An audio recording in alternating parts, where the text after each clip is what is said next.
Muy buenas tardes amigos, estamos en un nuevo vídeo de tu canal New Generation, transmitiendo desde Países Bajos para todas aquellas personas que nos siguen en las redes sociales. Hoy tenemos dos invitados acá en nuestro set. Estas dos personas son cubanos y forman parte de una familia que viene huyendo de lo que ellos llaman una dictadura, la dictadura cubana, y que se encuentran solicitando asilo acá en Países Bajos. Ellos han accedido a entrevistarse con nosotros y a contar de alguna forma su vivencia personal, aquellas vicisitudes que han tenido que pasar, incluso no solo en Cuba, sino también en Países Bajos. Vamos a una pausa y al regresar estaremos hablando con estos dos cubanos y ellos nos contarán todo sobre esta situación en la que están viviendo y en la que han vivido en Cuba. Incluso fueron víctimas de violaciones arbitrarias y fueron víctimas también de acoso, persecución y tortura. Vamos a la pausa y al regresar estaremos conversando con ellos.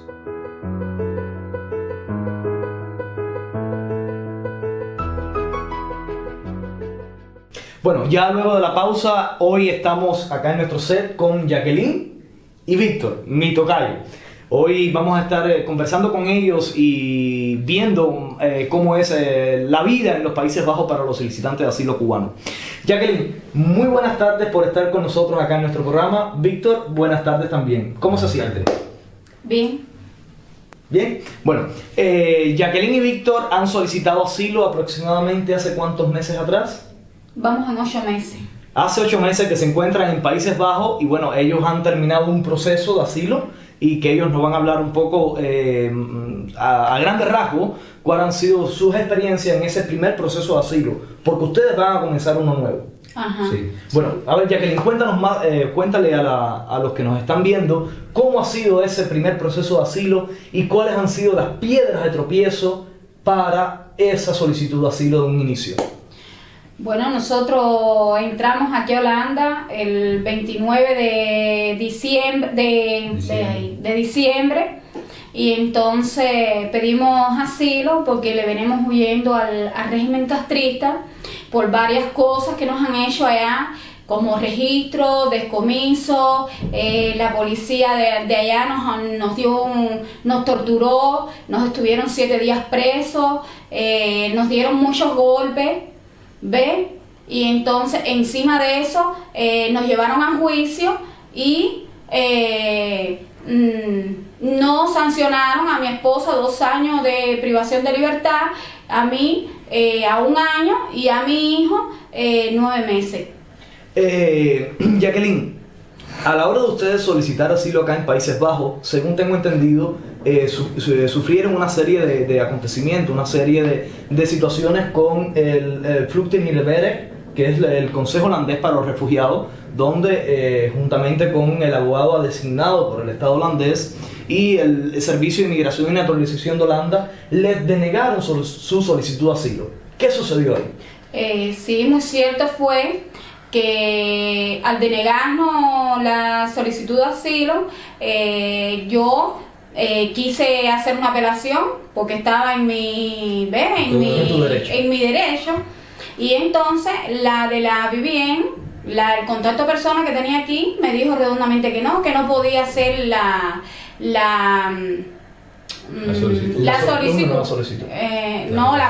apelación.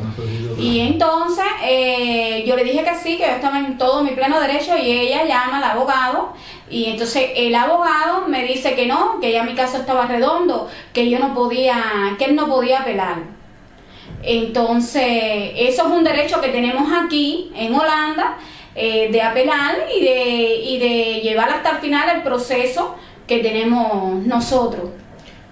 Para los que nos están viendo y que conocen un poco sobre los acontecimientos actuales, hoy la Unión Europea tiene una grave situación con respecto a los refugiados que han llegado de numerosas partes del mundo y se han visto también las autoridades de varios países, no solo Países Bajos, inmiscuidos en algunos asuntos como estos donde han obviado los derechos de los solicitantes de asilo. Los mandatarios de la Unión Europea necesitaron más de 13 horas de maratónicas negociaciones para llegar a un acuerdo sobre la crisis migratoria.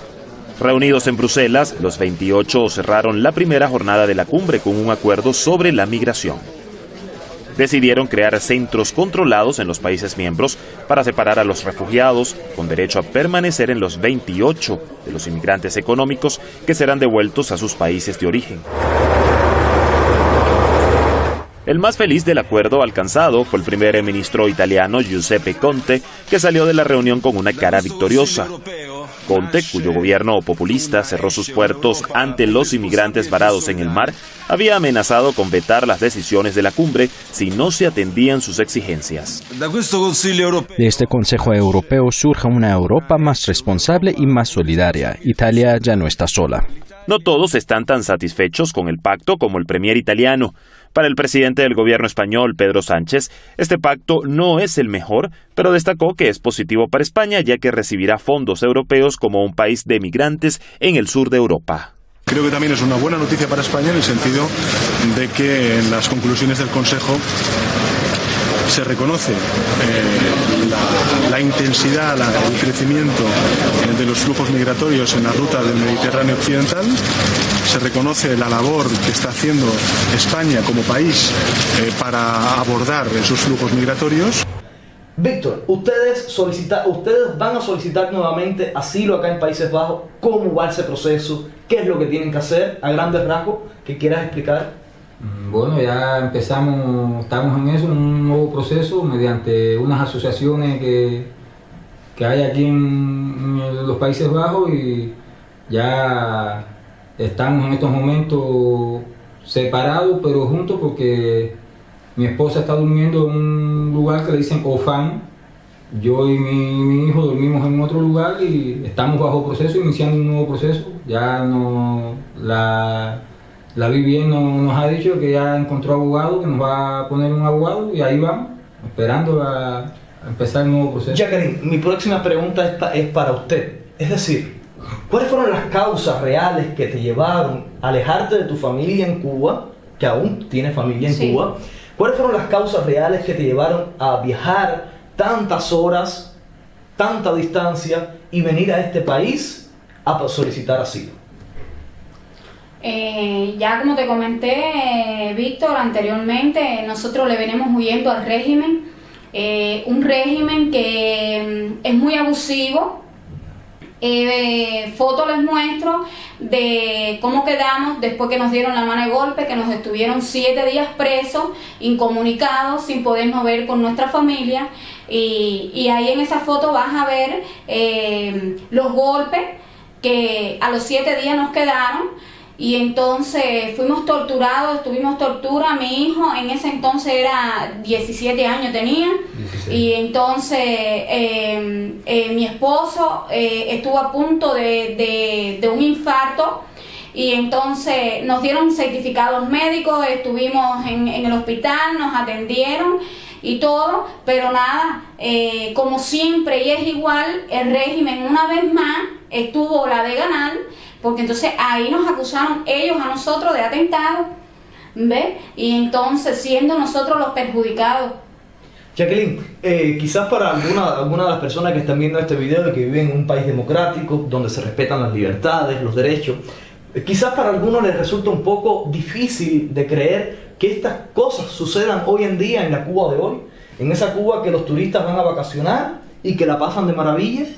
Mi pregunta es decir, ¿existe justicia en Cuba? ¿Ustedes apelaron a esa justicia en Cuba cuando le sucedieron estos hechos? Sí, como no. Nosotros sí apelamos, hasta inclusive le escribimos al Comité Central, le escribimos a Raúl Castro y recibimos respuesta de esa carta y dándonos que el caso de nosotros nos iban a dar respuesta por el Ministerio del Interior, que esperáramos en la casa, y todavía a estas alturas estamos apelando. Lo que hicieron fue sancionarnos, y justicia no hay ninguno, porque ahí ni hay justicia, ni hay libertad de expresiones, ni hay nada. Ahí no hay, ahí tú no te puedes, yo misma no pude reclamar nada de lo que le pasó a mi familia, no pude ir a ningún lado, porque donde quiera que iba me cerraban las puertas. En Cuba no hay justicia. Para los que no conozcan un poco, Cuba hace unos uno de aquellos pocos estados que quedan en el mundo donde no existe la separación de poderes. El poder judicial, el poder ejecutivo y el poder legislativo, todos pertenecen están bajo un mismo concepto, que es el poder estatal o el poder popular. Muchos se preguntarán, bueno, si estos hechos suceden, es decir, se puede ir ante un tribunal, se puede ir ante un juez y establecer una demanda, cosa que por lo general no sucede en Cuba porque no existe esta libertad y no existe esta protección ciudadana. Ahora bien, Jacqueline, cuéntanos cómo ha sido tu vida en Holanda. Es decir, si tú tuvieras la forma de comparar tu vida en Holanda a tu vida en Cuba, ¿cómo te sientes en Holanda? Aquí me siento libre, aquí puedo expresar todo lo que siento, aquí es todo muy diferente, aquí hay libertad de expresiones que no hay en Cuba, aquí hay derechos humanos que no tenemos en Cuba no existen los derechos humanos, aquí hay, como ya dije anteriormente, mucha libertad. Es decir, también nosotros, también Jacqueline y Víctor están visitando una iglesia evangélica y sus hermanos de la fe han sido muy condescendientes con ellos y los han ayudado en esta situación. Jacqueline, ¿qué esperas en un futuro no muy lejano con tu proceso de asilo? Bueno, yo tengo aspiraciones a quedarme aquí, a poderme quedar aquí, porque en este nuevo proceso de asilo las pruebas que presento son pruebas muy contundentes, donde queda bien claro de que yo no puedo volver al régimen castrista por traición a la patria, y de yo regresar, o de nosotros, en este caso mi familia, regresar, nos desaparecerán y no sabrán más nada de nosotros, porque bien claro, ahora con el cambio de la Constitución de la República de Cuba, dejan dicho de que la traición a la patria va a seguir siendo uno de los graves delitos penales que hay. Como todos saben, en el artículo 3 está escrito.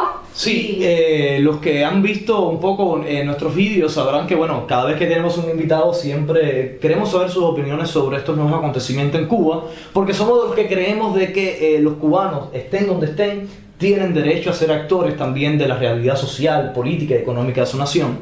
Y hoy uno de los acontecimientos más importantes que está surgiendo en Cuba es el tema de la reforma constitucional. Ahora mi pregunta es, y ya respondiste parte de ella, es que ¿qué influencia podría tener o qué consecuencias podría tener esta nueva reforma constitucional para su proceso de asilo acá en Países Bajos? Ya tú me hablaste del concepto de traición a la patria, pero además de esto, es decir, ¿cómo tú ves esta nueva reforma constitucional? ¿Le devuelve realmente la soberanía y el derecho al pueblo como se le fue quitado al pueblo en la Constitución del 76? Bueno, Víctor, te diré que yo pienso que el pueblo nunca va a tener, no va a tener derecho, porque en realidad ellos lo que hacen es acosar más al pueblo, y entonces con esta ley lo que están es acosando al pueblo, porque ahí lo que hay... Eso ahí, como te diré, eso es una finca y los dueños son los Castro. Y que quieren perpetuarse en el poder también. Y que quieren perpetuarse en el poder, así mismo es. Víctor, quisiera que nos contara alguna historia vivida tuya o de tu familia en Cuba. Es decir, alguna historia que realmente te impactó, realmente te llegó al corazón y decidiste y dijiste, bueno, ok, yo necesito irme de Cuba porque en Cuba no me siento protegido, en Cuba mi familia no es segura. Bueno, Víctor, te podré contar alguna de esas historias. Sí, yo mismo tenía una finca mía conveniada con el Estado donde yo sembraba arroz y tenía mi carretón de caballo prestándole servicio al mismo gobierno en la empresa de comunales, recogiendo los desechos sólidos de lo que es el pueblo en mi municipio, en Caibarín. Y teníamos una tienda patentizada con el Estado donde vendíamos vianda, carne de cerdo, el arroz, los granos, comida para el pueblo. Y un día llegaron, hicieron un registro en la casa, una de las tantas cosas, y me ocupan todo, me decomisan todo, ahí mismo me ocupan el caballo, el carretón, me decomisan todo eso. Le escribí también al comandante, a Raúl, no me dieron respuesta nunca. Dejan morir el caballo, el carretón, el caballo, y luego de eso me decomisan la finca donde yo sembraba también arroz. Y la otra fue ya estando preso con el atentado que nos acusan. Llega un día, me llama la mujer, llega un día y se llevan al niño preso achacándole un homicidio que había matado a un... ¿Qué edad tenía el niño en aquel entonces? En aquel entonces tendría unos 17 años, 18 años. Es decir, aún siendo menores de edad. Y ya, ahí eso fue lo que más me impactó. Imagínense, mi mujer sancionada, yo preso en una prisión, él de buena primera detenido. Menor de edad, menor de edad, en calabozo, donde lo estaban confundiendo el día con la noche, le daban la comida en un horario, la mujer me informaba por teléfono y yo allá adentro de la prisión, imagínense, arrebatado, desquiciado de los nervios, que estuve medio enfermo de los nervios, y ahí empecé a preparar, ya cuando salí de libertad, a preparar y a buscar vías, cómo lograr salir del régimen. Para algunas de las personas que quizás nos están viendo también se preguntarán, porque han visto otros casos como cubanos que solicitan asilo en otros países, tienen pensado en un futuro regresar a Cuba. ¿Ustedes tienen pensado regresar a Cuba aún viviendo una dictadura comunista como está viviendo Cuba actualmente? ¿Tienen esa idea de regresar a Cuba algún día? No, para nada. A Cuba no tenemos pensado regresar, por lo menos mientras que esté ese régimen al mandato no tenemos. Para nada queremos regresar ahí. Bueno, esto ha sido todo por hoy, amigos. Esperemos encontrarnos de nuevo en un nuevo vídeo donde vamos a tratar algunas de las realidades de la nación cubana y del pueblo cubano, tanto dentro como fuera de la isla, porque nosotros somos de aquellos que creemos que los cubanos, estén donde estén, son parte de nuestra realidad y deben de ser actores de nuestra realidad. Esto ha sido todo por hoy. Muchas gracias y nos vemos en un próximo vídeo.